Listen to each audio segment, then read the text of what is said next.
Oh, yes, the Federal Judicial Center.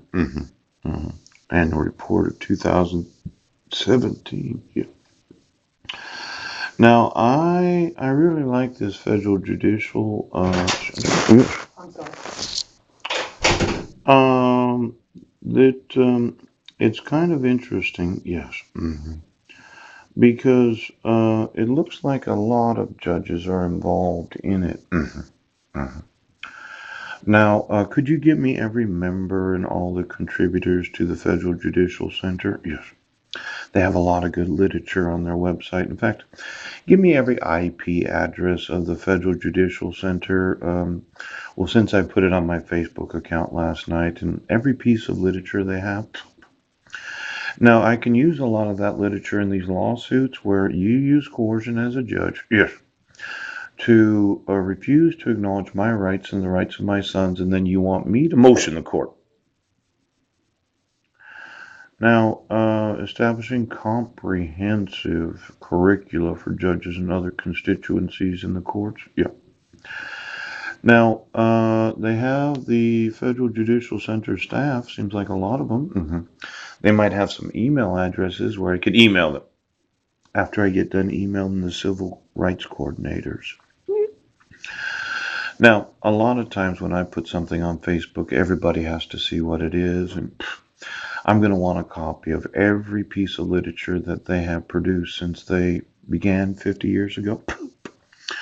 Now, Congress created the Federal Judicial Center in 1967. Yeah. The adoption approved judicial administration of the courts of the United States. Yes.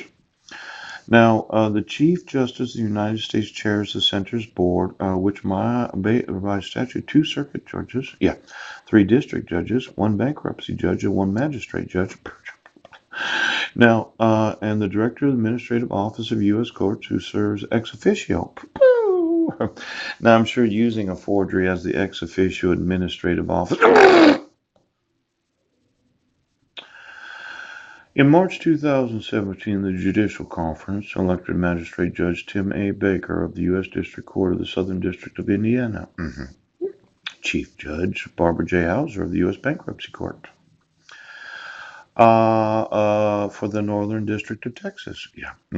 I'm not in a hurry. Yeah. Now, replacing Magistrate Judge Jonathan W. Feldman of the District Court of Western District of New York. Chief Judge C. Ray Mullins of the U.S. Bankruptcy Court for the Northern District of Georgia. Now, these judges that sit there talking about the actual judicial system of the United States. For some reason, somebody was obstructing the use of my phone again last night. And how many judges have issued a court order and used forgeries to accomplish? But I couldn't get the word that and a period after it. Yeah. So let's rephrase the question. Of every judge in the United States that's ever issued a court order, how many used a forgery to accomplish that? Poop. Now, you say that it's okay right now. Well, I'm suing every judge. Every fucking judge in every court of the United States of America.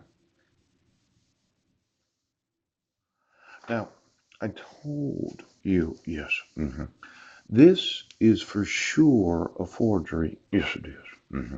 I do not in any way believe that one or the other of these signatures is the actual signature of Christy Miller. And there's no fucking possible way you can issue a court order when you use a forgery. Now, I'm thinking, okay, this is the actual signature. Yes. And that's the forgery. Poop. All right. But when you say that you can issue a 10-year protection order without the signature of the protected person, yes, and without the signature of the petitioner, there's no way that I can prove in a court of law that there's a forgery. That means there's no penalty of perjury. Now, if I was to look at this and Heidi being in the family, yes, I would say her dog would have signed this, pooch, and she would have signed that.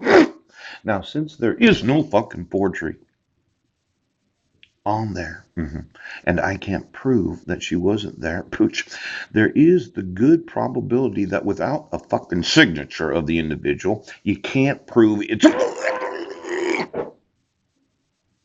Now, Chief Justice of the United States of America, John Roberts, can you tell me how many judges?